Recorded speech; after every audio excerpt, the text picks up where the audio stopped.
There are no spoiled votes. There are no spoiled votes when you line up. Number two, results are evident and direct and immediate. Number three, they say that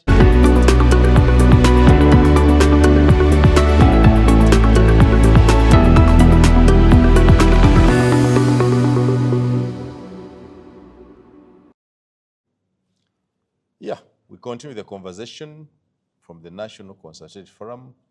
We have had many parties attended the NCF conference in Jinja. My brother is one of them. Good evening. good evening, Sir Simon Muyanga Utaya.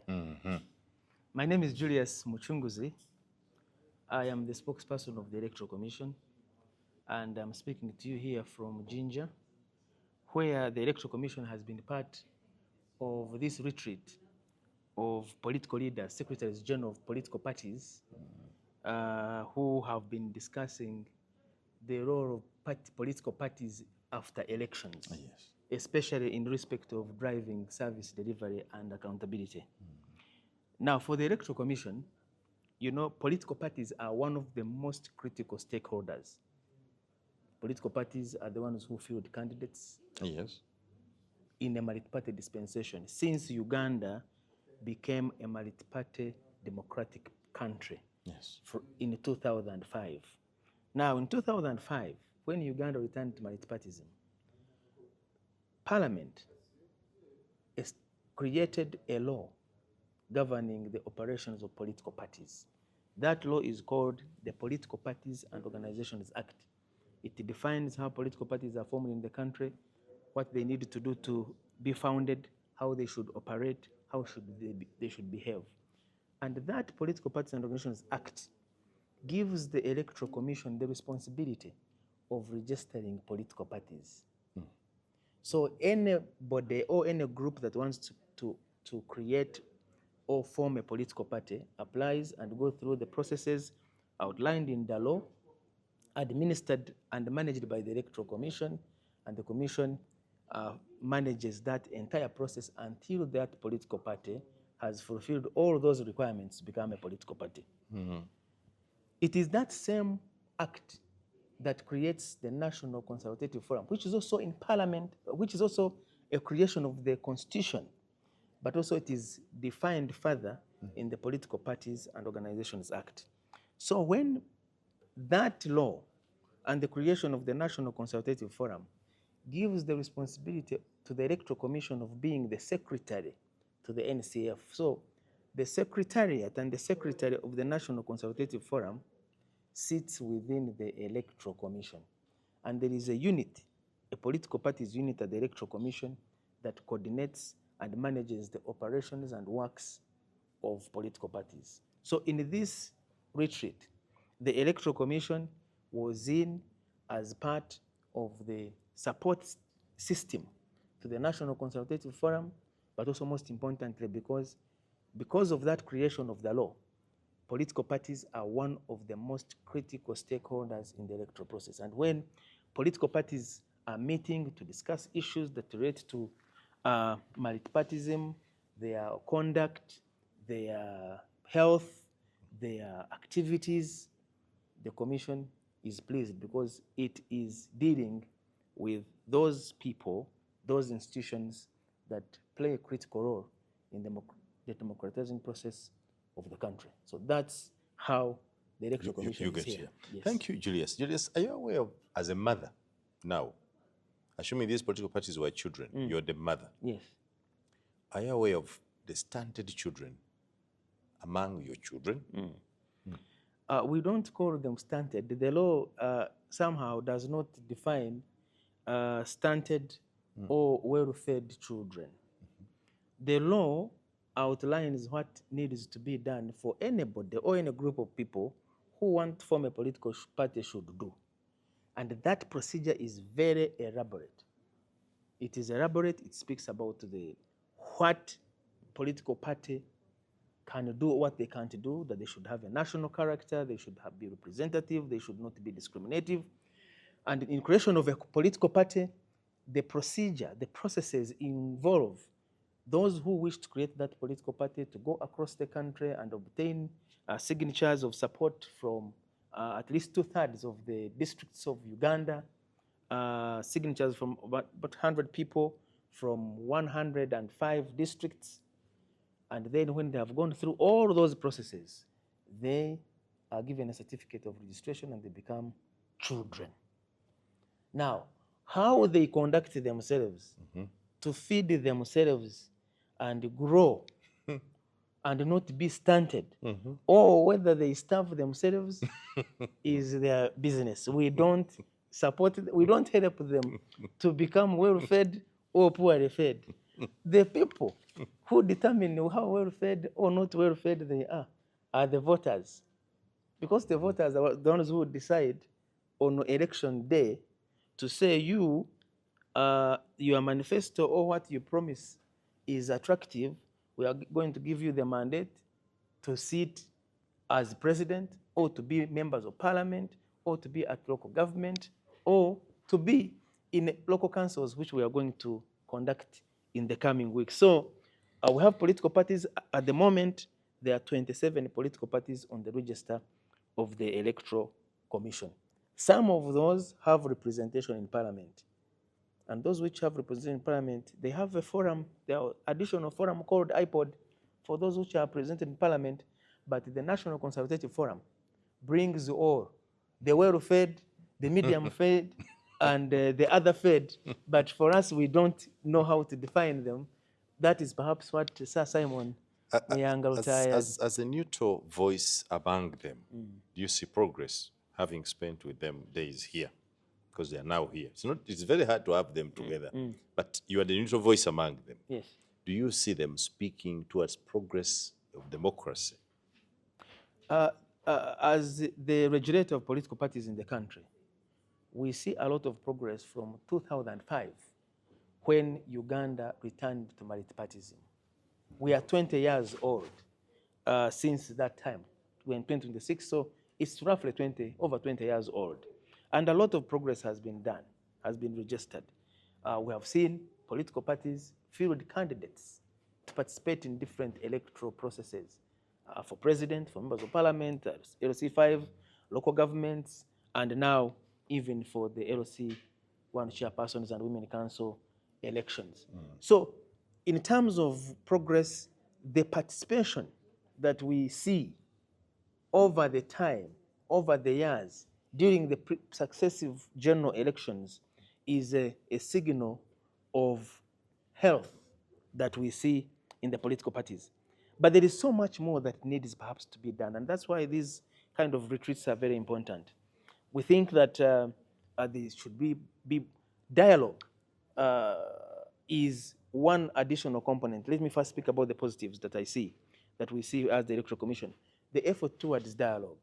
When retreats of this nature happen, and you see representation as we saw, from the point of view of the regulator, we feel that that is a positive attribute.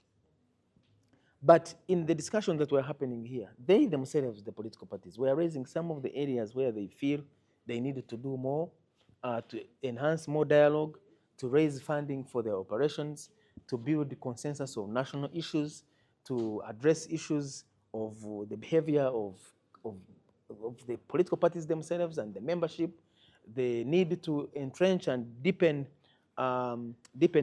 member mobilization, their role in mobilizing voters to participate in electoral processes.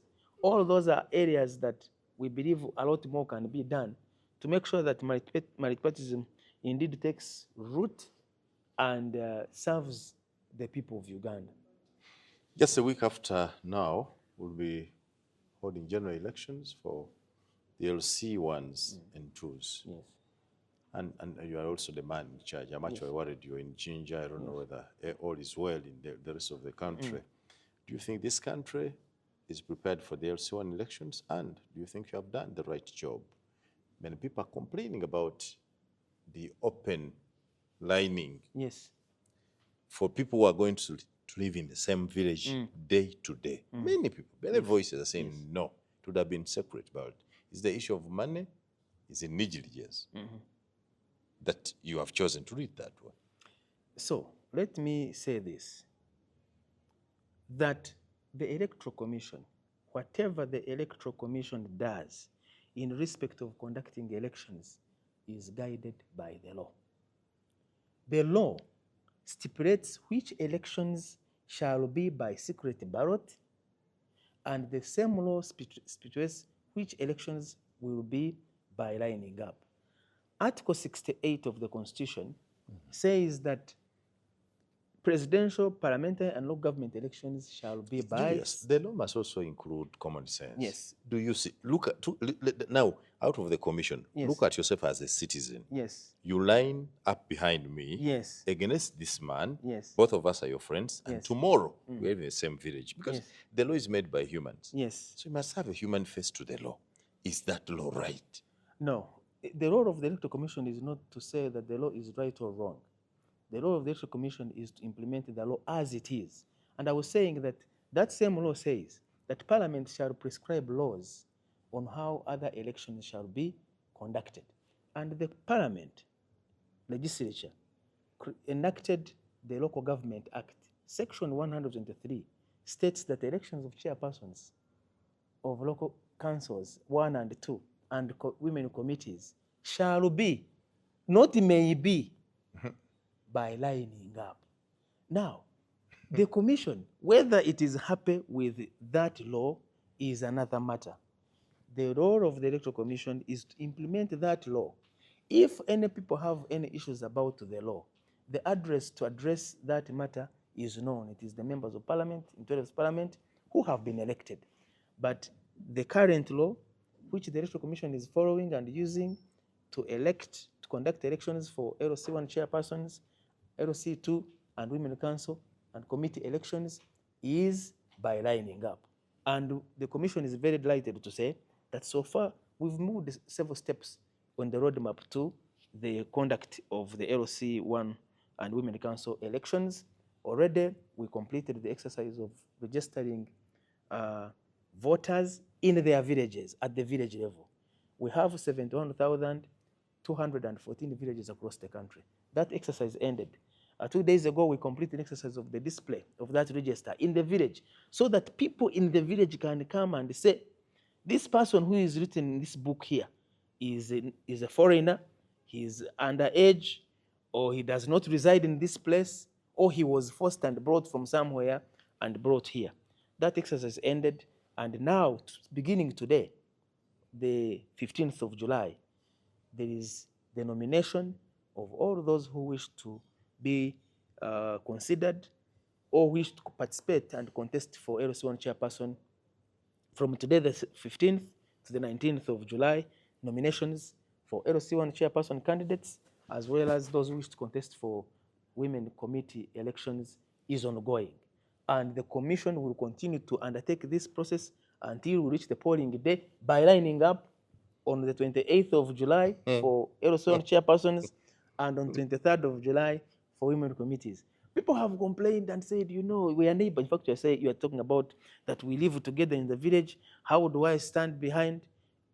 Okay, those are discussions that can happen, but the law, that's what the law says. We have cases of one wife lining against the man, her own husband. Yes. In this place. No, I mean, there are advantages. People say there are advantages to this system of voting. For instance, there are no spoiled votes. There are no spoiled votes when you line up. Number two, results are evident and direct and immediate. Number three, they say that people are genuine. Once the person has decided to stand behind Sir Simon Muyanga, kitegeeza nti ayiyeewo omubiri. Ekiba kikole ki ekijja kijje. Whatever comes, let it come. And that they are prepared to face the consequences of their choices. Which is your village, Julius? My village is on Ssentebe Road. But I come from Ruchiga. Okay? That is why when we were creating the register, compiling the register that we are using to elect LC1 chairpersons and women committees is the register of the place of your residence. It is for that reason that we don't have the register that we use in the general election. That one is not going to be applied because LC1 village elections are about residents. And that's why there is a particular provision in that law that the person on the register must be ordinarily residing in that place. So you must prove your residence in your village. So my village is there, but I am born in Kigezi, in Kabale, in Ruchiga now. So you may find that on the National Voters Register for President and MPs, I could have been somewhere else, and now I'm going to be voting from another place. Will you vote in Ssentebe? I will definitely. Julius, I'll bring my camera to your village. I will definitely vote for my LC1 chairperson and women. No, I will only vote for my LC1 chairperson because I am a man. I don't vote for women. I will vote because these village committees, these LC1 committees, are very, very fundamental in service delivery. The president may not know you. The MP may not know you. The mayor may not know you. But your LC1 chairperson should definitely know you. I remember many years ago, in 1989, that is over 30 years ago, actually 40 years ago perhaps, when I first came to Jinja, and my uncle brought me to Masese. At night, we came by People's Bus, arrived here at... Uganda People's? No, there was People's Bus and UTC. People's Bus was a private company, UTC was for government. From Kabale, there was People's Bus. There were 2 buses only. That shows how much. My father worked there, was a conductor in those ones. So the one that brought me People's, here. right? And People's here. We reached at 10 p.m. We had left Kabale at 3 a.m. It took us over 16 hours to get to Jinja. When we arrived in Masese, the first place my uncle took me, even before going home, was to report me to the RC. Those days were called RCs. And they registered me to make sure that I am known in the village register. So you can see that the first level of governance, of leadership, of creating peace is that security vigilance there. Vigilance is at the LC1 level. They are the ones who monitor government programs. They are the ones who give letters of recommendation if you want to join the UPDF or Uganda Police Force or prisons. So really, there is no way I can let anybody elect for me my LC1 chairperson. I will first go and line up and participate in electing my LC1 chairperson. My camera is on you, Julius. Good evening. Thank you very much. Thank you. Pleasure. Nice to be here.